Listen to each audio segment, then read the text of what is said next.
Good afternoon. I'm Eric Ganther with the Path Foundation. I'm here with Chris. Chris McIntosh. I'm an urban planner and designer with the Atlanta Department of Transportation. And we'd been talking a little earlier about this really fascinating program that ATL-DOT is doing that is involved with the neighborhoods and getting neighbors and working in their neighborhoods with some different kinds of projects.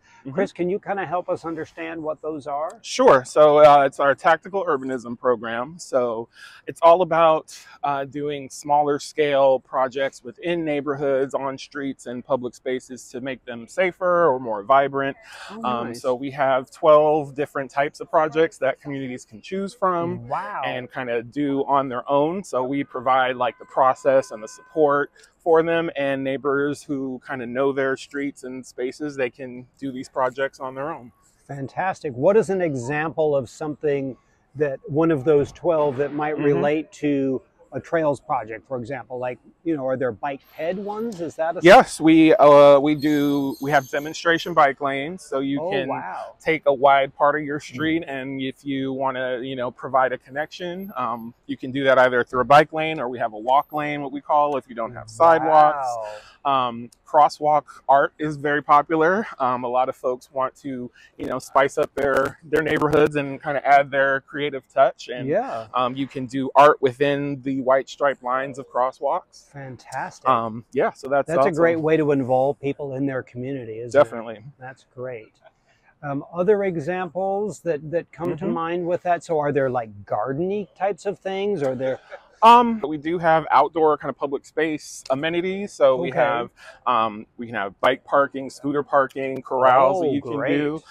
We also have parklets. So if you're in a parklet, what's a so parklet? A parklet is basically you take a on-street parking space and you turn it into a space for people. So whether that's like seating or like restaurants use them for their outdoor seating and patios, or just general community gathering space. We allow communities to do that through our program. Fantastic. Is there one of these tactical urbanism experiences that you've had over in recent times that you could share with us, like tell us a story about? Yeah. So our recently the Fourth Ward neighbors installed some crosswalk art. Really? Where the Highland Bakery used to be. So intersection of Highland and Sampson. So they did those two crosswalks. The city actually installed several parklets a couple years ago at different restaurants, kind of as a response to the pandemic. So, I see. Familiar with Dancing Goats in Midtown has one they've done.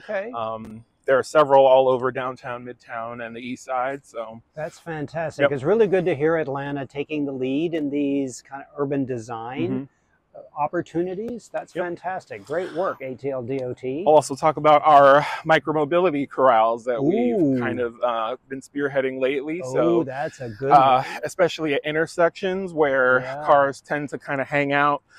It's an illegal parking spot, but we take that space back and allow for scooter and bike parking. So it creates a safer condition for pedestrians and drivers to what we call daylight the intersection, is so people can see each other coming.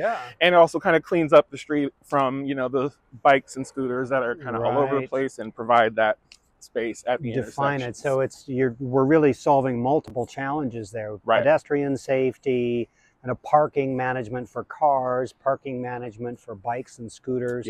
That's fantastic. Great work, ATL-DOT.